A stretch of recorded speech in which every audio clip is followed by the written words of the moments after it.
What's up, guys? So here's my review on Star Wars The Empire Strikes Back. And basically the premise of the movie is basically in the movie title. I mean, yeah, that's it. And like I just got done recording my review for Star Wars A New Hope, and now I'm on to this one. Like, this one I really wanted to dive into. And wow, like when we get to this movie, not only do we get introduced to more iconic characters like Yoda and Lando, the stakes are really high for our heroes. I mean, it just feels like anything could happen. Like nobody, like anyone could not make it out of there alive. Even Luke Skywalker. I mean, like, and I felt like, okay, like it really had that, like that. I felt like what it would have felt like if I wish that I had saw these movies fresh in my mind and not have any indication of what's going to happen from there on out. Because if I had, I would be like, okay, so what happens now? Is Han Solo dead, or what's going on, and what is this? Do you know what I mean? Like, it really left a lot of questions unanswered. Well, at least a couple questions unanswered, like by the end of the movie.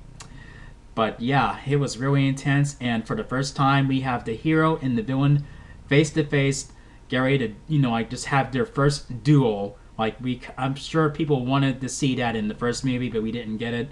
But here, it's right here at a point where Luke is a little in over his head, and he almost gets himself killed.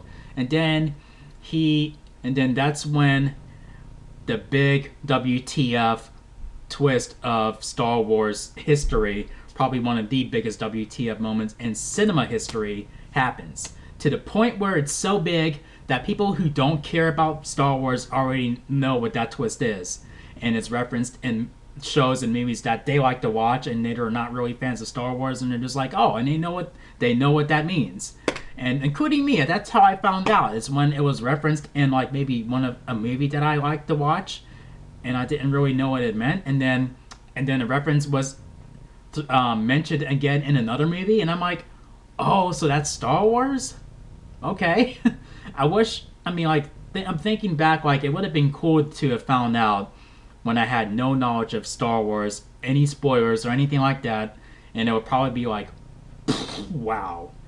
And it's good that they started with this trilogy. If they started with episodes 1 through 3 and then got to here, we would only focus on Luke's reaction to finding out this discovery, as opposed to us being shocked with him. Like, what? Like, it's more fitting, like the way they did it in here. But to this very day, this is in my book, the best Star Wars movie ever made. I mean, it's been untouched right now. We'll see how The Rise of Skywalker does, but I mean, at least at this point in time, as I'm recording this video, is untouched, best Star Wars movie in my book. So with that all being said, I'm giving this movie 4 solid chair spins out of 5. So here we go. 1, 2, 3, 4 chair spins. So, yep, I'm going to hop over and talk about my thoughts on the conclusion of this trilogy, The Return of the Jedi. So, yeah, I almost said The Last Jedi, but The Return of the Jedi. But yeah, if you guys enjoyed my review for Empire Strikes Back, make sure you thumb up this video, and make sure you click subscribe if you're new to the channel, and make sure you click that notification bell so you can be updated on my latest videos. Thank you for watching, and I'll see you guys when I review the conclusion of this trilogy. And so until then, peace out, guys.